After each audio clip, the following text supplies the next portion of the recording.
Master, kukuha na natin ng video to na medyo mahabang video para hindi kayo malito din sa connection dun sa mga master nating baguhan. So ito mga master, ito yung kunyari rotary switch natin. So naka-cool mode na tayo mga master. So may 220 na siyang pumunta dito papunta sa thermostat. Tapos ngayon naka-off yan master, kaya hindi pa umandar yung compressor tsaka yung outdoor fan niya. So iano ko muna sa inyo yung wiring yan. Ito yung signal, punta dito sa dumaan ng high pressure switch, low pressure switch, tapos papunta dito ng coil. So itong linya mga kamaster yan, ito dalawang linya yan, power supply niya. So pagtawid niya dito mga kamaster, pag nag-active itong contactor natin, so may power supply na siyang papasok dito. Ito yung common ng compressor, ito naman yung kabila, running papunta dito sa capacitor niya. Yan, ito na yung running ng compressor. Tapos pag dati kasi mga master, naka-dual yung ibang capacitor, di ba? Yung fan motor dito sa isang capacitor lang siya. Ngayon, dahil kung wala kayong mabilhan, so naka-separate na yung capacitor ng fan motor. Ganito lang yung connection niya mga master.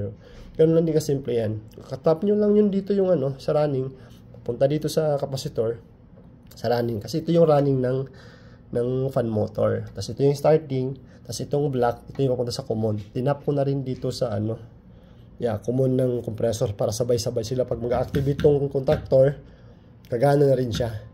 Kasama na yan sila. Ganon din to sa dating ginawa ko, napanood yung video mga kamaster na sinabi ko pinagbawal na technique. Kasi walang dumating na 220 volts dun sa papuntang outdoor ng unit. Kaya hindi umandar yung fan motor. Ganito yung connection nangyari nun. Kasama na siya, magkasabay na sila sa compressor andar. So ngayon mga kamaster, papaandarin ko. Andarin ko mga kamaster. Yan. So, inon ko na yung thermostat. Mandar na siya. Yan. Makita nyo yung fan motor mandar. Compressor mandar. Yan. Yan. Kita nyo? Sabihin mandar yan. Yan. So, yun lang mga kamaster. So, ngayon, itong ng thermostat sensor, lalagay ko sa tubig para mag-cut off siya. Yan, kita nyo mga master, nag-off na siya. Ibig sabihin, na-reach niya yung temperature dun sa set point ng thermostat mo. So, yun lang mga master, ganun lang kasimple. Thank you for watching. Ingat lagi, ingat.